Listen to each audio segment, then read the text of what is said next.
Hi, welcome to another episode of Tell Me How You're Mighty. It's Tracy and Sarah here. And today we decided that we were going to be the aunties on the bench that we talked about in the last episode. And that's where you give peer support to people who've been where you've been. And so I put the question out on social media. What would you tell a new chump? What advice would you give that you didn't know when you were going through it? Like, what would you want them to know? And we got a lot of responses.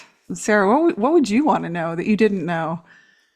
I look back at before I was chumped actually, and the red flags were always there before. So I'd like to, sometimes I think, oh, wouldn't it be lovely just to rewind your life and go, why didn't I pick up on those red flags in the first place?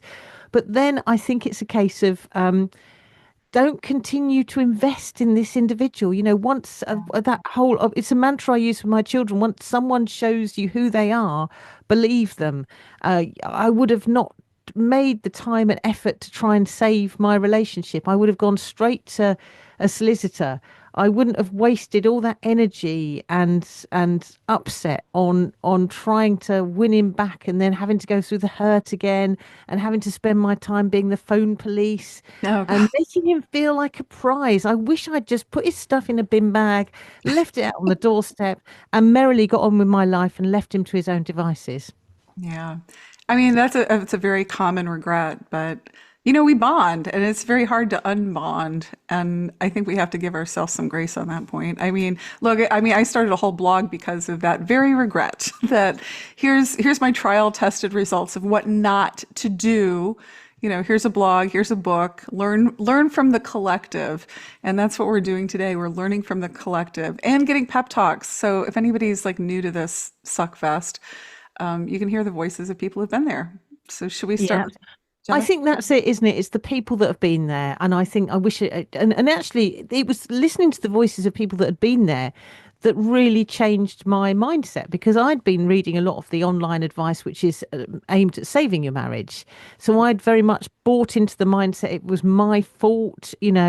I had to try and win him back. And then I started going on various internet sites, including yours, and things like Mumsnet, which we have in the UK. And you'd see that there's a pattern here, starting off with, I love you, but I'm not in love with you. And you think your situation is so unique. You don't think that there are other people that are going through exactly the same and hearing the same script and living that same life. You just think it's you. So finding a community makes all the difference. So shall we hear some advice from the benches for today? Yes, absolutely. Let's start with Jennifer. Hey, Tracy and Sarah. So, the advice I'd give a new chump, it's a little long, but I think it's worth it. So, while it feels like you're alone, you aren't. Sadly, for better or worse, your story is not unique. Whatever you think you know right now, the truth is so much worse. And whatever they tell you, whether it's begging for forgiveness or going on the offensive, it's just damage control. Be careful who you lean on for support, not because you have anything to be ashamed of. You absolutely don't. But because people are assholes. You don't need to deal with the trauma of victim blame on top of what you're already dealing with. If you get a whiff of that, cut that person out of your support network. And never, ever, ever expect your cheater's parents to side with you. No matter how egregious the cheating, how virtuous those parents may seem, how many decades you spent as part of that family, or even if one of them was a chump, they almost always, without exception, side with their cheating child. Well, I think this one, like choose your support network wisely, is a really good bit of advice. And I know for myself that when I went through it, I was so shocked because it happened to me like 6 months after I got married. I was just emotionally vomiting on strangers. I mean, I was doing all the things I advise people not to do. It's grief, it's understandable, but you can get hurt, really hurt by people who don't get it, who blame you, who want you to keep trying, or not everybody's your friend on this. And I think that's why peer support, aunties on benches, people who've lived through it, it's so important to get that perspective. Not everyone gets it. It's really interesting as well because I really this resonated with me that no matter how much you think. So I think a lot of us will relate to the fact that you quite often do all the stuff for your in-laws. You know, you're the one that provides the support. You're the one that sorts the Christmas, buys the presents, is there for them. So you think you're very much part of the family. And then you find that they instantly side with the person that's cheated on you, and you think, but I thought I was part of your family. And actually, my ex-mother-in-law, she had spent years and years talking about her cheating ex and how horrified she was at that behavior. And I thought, well, because she's so horrified by that behavior, she's going to be really horrified that her son has done it. No, her first thoughts were, what have you done to drive my son to cheating? And that was a real lesson. So I think that's a really valuable bit of advice there from Jennifer as well. Yeah, absolutely. Choose your support network, and don't, and and don't go back to the person who hurt you for support either. We'll come to that one later. All right, shall we move on to Michelle? If I could be an auntie giving advice to the many chumps out there, after my experience, I can just tell you that I'm about 10 years out now. And at the time, it felt like a death. And it was so scary. And I remember it very clearly. But I would definitely tell every single one of them that not only is there light on the other side, but if you remain with a fuckwit, you will only be in darkness. You won't get out of it. So the only way out is to get out. You can't wait for him to change or her to change.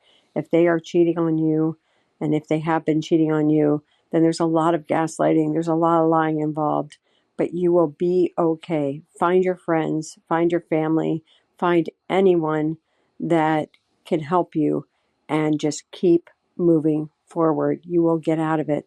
Save yourself, save your kids, save your finances, do whatever you can. And I got out of it barely in one piece. I was 6 figures deep in debt from the lawyers and all the things, but it was okay. I got out, I got a job, I paid off my debts, and it works out. You can do this. I love that she gave us the gain of life part of this story, that she was in debt from the lawyers and she did all the scary things and she got out. And I think that, wow, when you are starting off, it's so hard to imagine that you can get out and what it's like on the other side, whatever your challenges are, if you have kids, if you have debt, if you don't know how you're going to afford a lawyer, if you haven't worked for years.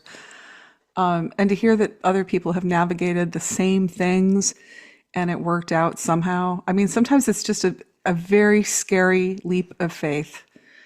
And, it's good to I know other. think the other thing is that until you've been through it, I think there's a real tendency to minimise the impact it has on you and how it makes you feel, because you watch sort of the films and the TV programs and all the rest of it, and it's all very jolly and it's but what that description of it feeling like a death, I Mhm. remember that so clearly, that I felt like I've been bereaved. I felt like I've been punched when I found out. It was, I can still remember exactly where I was when I found out that cheating was going on and how I felt. And actually my son, who was 11 when he found the text, he can remember it clearly as well. And Sure. at the Dramatic. time, you just want to undo that feeling of grief. You want to think, no, I don't want to feel like this anymore. So I want to go back to before I made that discovery. But that would be my other piece of advice. You can't go back to that time before you made the discovery. Your life is changed forever, and you have to have acceptance that your life has changed forever and not try and mend it. You can't mend it. Yeah, no. And there are so many voices out there telling you that you can and you should work with it. And the Kool-Aid, the lie that they sell is that infidelity will make your marriage stronger, which I will use my line again. I never get tired of it, which is like shooting off your kneecaps improves your tennis game. It is patently ridiculous that betraying somebody would make your relationship stronger. It makes it weaker. And what they tell you, it destroys it. I mean, but what they tell you is that, oh, but from the rubble, you will rebuild and you'll have a better marriage than you ever had before, or relationship or whatever. And it is such a seductive quality for exactly what you're saying, which is that you just want to go back. You want to go back to a time when you're ignorant and you weren't in pain and you didn't know the truth about this person. But that is the truth of the person. And it's very difficult to do the mental gymnastics of that. And yeah, it's rough. I think, what Michelle says as well is that you think that life will never be as good, but actually when you come out the other side of it, you realize that actually a lot of your life wasn't good in the first place. I was worried about being a single parent of 4 children, and what I actually realized when I emerged from the other side, that I was already a single parent of 4 children plus an extra fully grown child as well. And actually just going, okay, you go on your way. I'll get on. It's been easier without him than it was with him. And I never saw that until he was gone. Yeah. No, I mean, like I said, it's a leap of faith. Like you have to believe that you can do it. And the line that it's advice I give because I lived it, which is that if you're going to put your faith in somebody, put your faith in yourself. Don't put it in a fuckwit, right? This person has already showed you they're a bad risk, but you're not a bad risk. Like you can captain your own ship. And so like imagine what you would do if you had all that energy invested back in yourself. Like you'd be amazing, like Michelle was. Well, we have some other submissions that we're going to have Beowulf read. Now, a lot of these are for women. There's one from a guy. So just imagine Beowulf has a lovely, tender voice. But we all understand the universal suckitude of what we're talking about here. So we'll start with Karen. Karen says, leave. There are no second chances. Your world has been destroyed, and they will destroy it all over again. You are worth more than this person will ever realize. Now, what do you think about this? There are no second chances. I gave like 14 chances. I know. I know. And so did I. I sort of apologized for my part in it. I danced around. And all the time this was going on, so was the affair, and I never knew. I so think that's just really sensible advice and very simple advice. Leave. Yeah, it's over, man. It's dead. Don't try to revive it. Yeah. Oh God, if only we learned, right? I have a whole career out of this. Shannon also has got some advice. Comes over to the bench with this piece of advice. Shannon says, I left immediately when I found out. However, through the divorce process in discovery, I found out he lived a double life for years, mainly on business trips. I begged him for answers and the truth. He continued to lie, manipulate, and gaslight me. So I would say, don't try to make sense out of the senseless. Don't look for closure from the one who broke you. It will only push back your healing. The closure is, we deserve better. Period. I really don't try to make sense of the senseless. It is, I call it sticking your head in the mindfuck blender.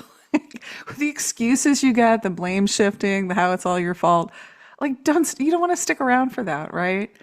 It's such a human impulse to turn to the person who hurt you to get them to make it better. But there's no closure from that. There's just more pain. I don't know. Did you try to do that? Did you try to? I think you try and understand it because you look back on your life, and I look at the photos and when the kids were small, and the fact that this is somebody who may have witnessed you at your most vulnerable in life, giving birth. You trusted that person, and you kind of want to make sense of their behavior because you just want to try and work out what was a lie, what was real. And I think you just have to.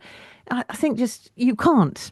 You can't. Well, I think the other thing too, and this is the bargaining stage of grief, and it's such a bitter pill to swallow that this person really does not give a shit about you. And if they did, they could not behave this way. Is that they're behaving destructively. And I think when you are grieving, you're like, our life matters so much. Our children matter so much. This is so precious. How could you destroy it? But if you look at people who destroy things, and it's so easy to destroy things, right? It's so hard to build them, and it's so easy to destroy them. People who destroy things, they don't have deep reasons, right? They're just Godzilla. They are, trampling through Tokyo.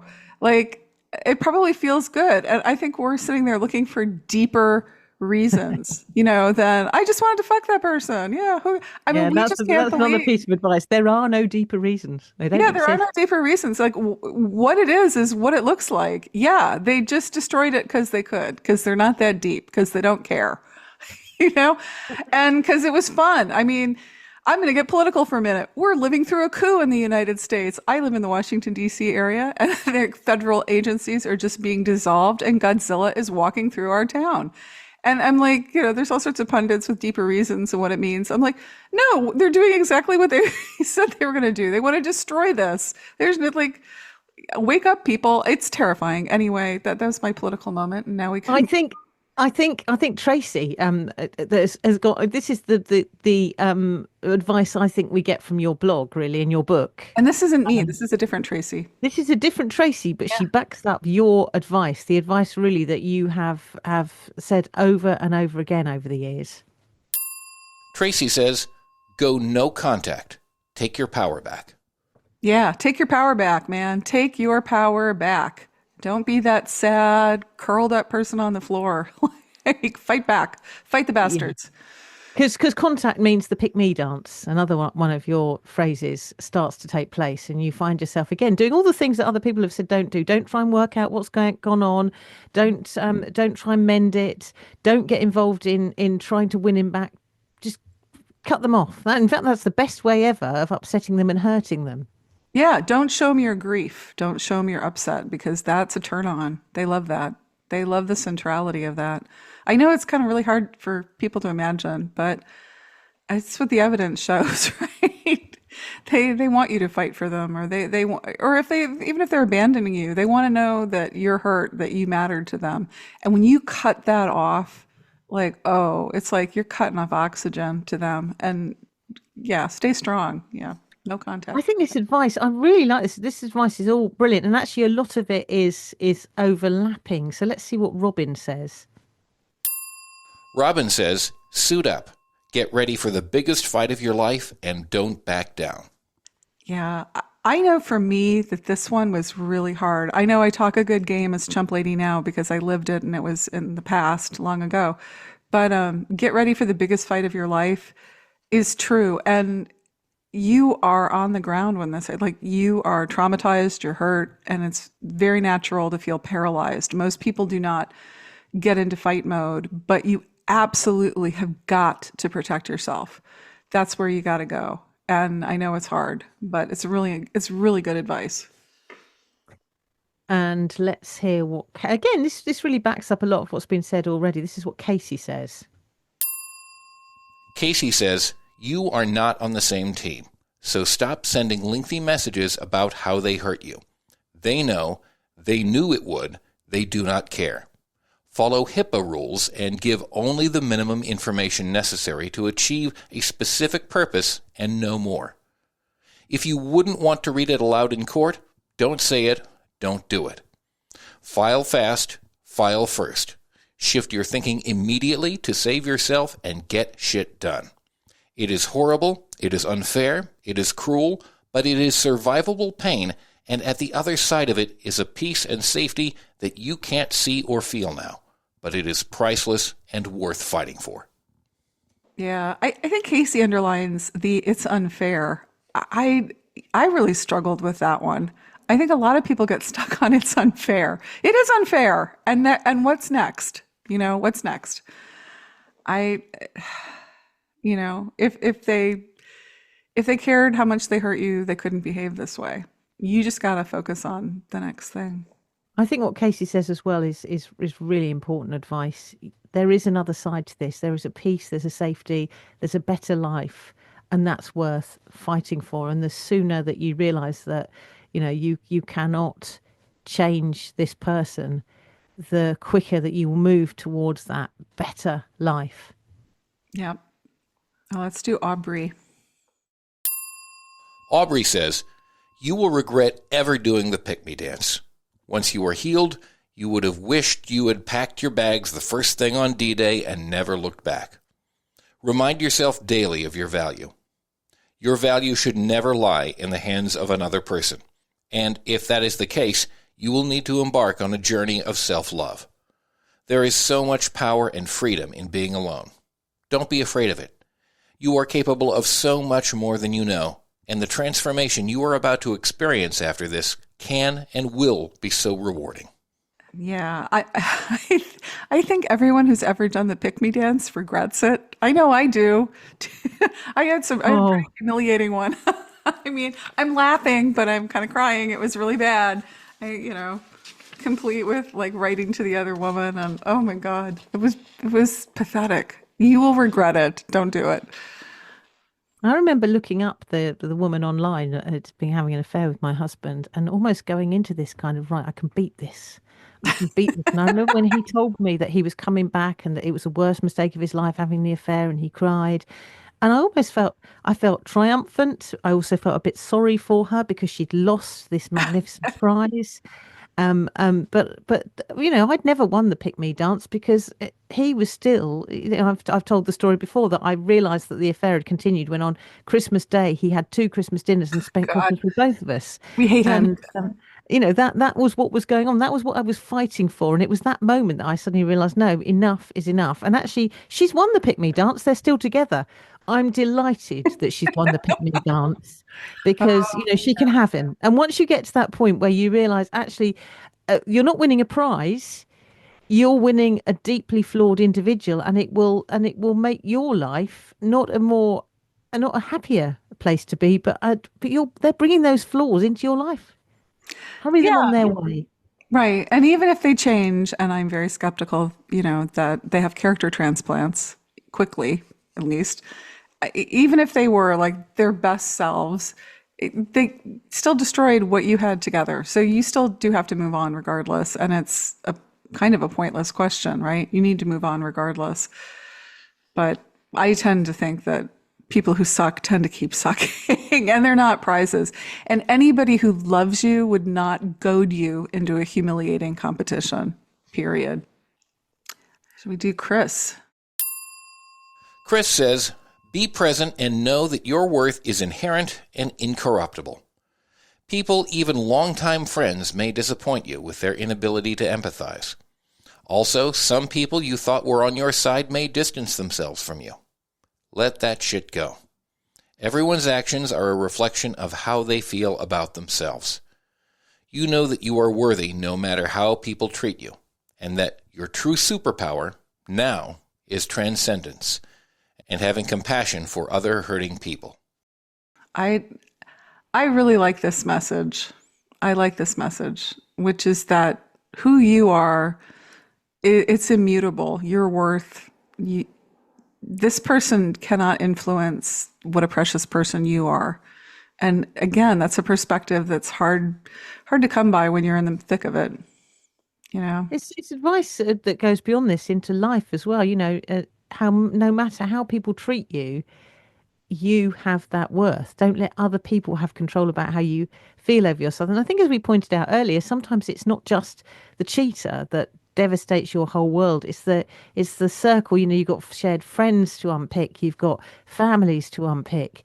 Sometimes children will be lured over to the other side seemingly because there are promises of material things and stuff that they can get. And quite often the partner that leaves is the carefree parent who doesn't have to do the shouting in the morning and getting people off to school. So actually, but ultimately there are real and genuine things in life. And actually the real and genuine things, if children are involved in this, is when they grow up, it will be those moments where you were ferrying them off to school, doing all the legwork, the dull stuff. That's what is ultimately remembered. Yeah, no, the show up parent, wins. I think show up people in general in life are winners. And I love that Chris says this, which is that you get a superpower when you've been through this. If you do it right, I say it cracks open your heart and it gives you compassion for other people. You will become an auntie on the bench or an uncle on the bench. You will be able to talk to other people who've been through this because you get it in a way that other people don't understand the kind of hurt or vulnerability. And I really think if you get through this the right way, you will be a better person for it. I really believe that. Let's go for the next one. What's this one? Reagan says, they want you to suffer and be totally broken. This will make them feel powerful and their new supply seems so much better. Don't give them the satisfaction. Let them have their new supply without the negative supply they are getting from you. Affairs are a very powerful drug. It floods the brain with chemicals like cocaine, heroin, and oxytocin. So now they're bonding with their addiction. Part of the fun is sneaking around and pitting them against you. Take that from them. The new supply is not better than you. They are a downgrade, and the fuckwit likes that because it makes them feel better about themselves. They don't care about you. I hated hearing this. How is it possible? Otherwise, they wouldn't have been able to cheat. When people say that, it doesn't mean that the person you thought they were didn't care about you. It means the person they were the whole time doesn't care about you. The person they pretended to be doesn't exist. It's a mirror of you, and therefore you get to leave with the person you loved, which was you. Okay. Yeah, this is kind of a dark message, but I put it in here because I think it's true, which is that some of these freaks, they really get off on your suffering, which I just kind of said a moment ago with the pick me dance. But yeah, and that's how I found mine did, and I found that really hard to take on. That this is a power trip, right? You know, like they don't care. They care about their power, and they don't care if they hurt you. And so many people say, "Oh, I don't understand it." You know, this person that they're having the affair of, they say it's a bit of a downgrade, but it's not the person that matters. It is that feeling, that thrill, that feeling entitled and important. And I can't imagine. I try, if I think about having an affair, I cannot imagine trying to lead a double life and the amount of effort and time and how awful you'd feel. Mm-hmm. But they feel the opposite. They feel brilliant because they've got, they have got the power, and you don't even know they've got that power. Right. And I think Reagan makes another good point, which is that they were projecting a false self, right? You're not stupid. You were being deceived. And again, it's a very difficult concept to wrap your mind around, that someone can have a double life, that they can be this deeply deceptive, and that you fell for it. And that person that you love doesn't exist, but it is part of your goodness that you were projecting onto them. And it's a very important perspective. I'm not saying you get it right away. We're talking about what we learned the hard way and now see, looking back. But if you're new to this, try to take it on board, man. Try to take it on board that what you thought it was a mirage. This is, the person who's hurting you and acting callously and making you pick me dance. That's the real person. That's who they are. I'll tell you what, the last bit of advice from Amanda is actually one of my favourites, because I really didn't do this. And this is the one thing I look back and I wish I'd done this. Amanda says, don't reveal to your partner that you know they are having an affair until you have your ducks in a row. Separate finances quietly and get an attorney. Put yourself in the best position possible before you file for divorce or leave. Yeah, don't show your cards. Do not show them, let them know what you're up to. Did you try to get consensus? Did you tip them off? Well, as soon as I found out about the affair, I was straight in touch with him. I phoned him. I put his stuff in bin mags. I said, I was in floods of tears, and I think it would have been amazing just to, because I was cooking his favourite meal. He was about to come, and I wish I'd been. I don't know whether I'd have had the strength to do it, but I wish that with the actual knowledge that he was having the affair, that I'd been able to just witness, see it from that perspective and witness the lies, knowing that the lies were taking place rather than having the suspicion, just watching and actually being able to accumulate more evidence and put everything in place, knowing that I was going to leave. I'm not sure that I'd have the strength to do it, because I don't know that I could have really hidden that knowledge once I knew it. I think it would have been very tricky, but I wish I could go back. In a way, you'd have to lead a double life.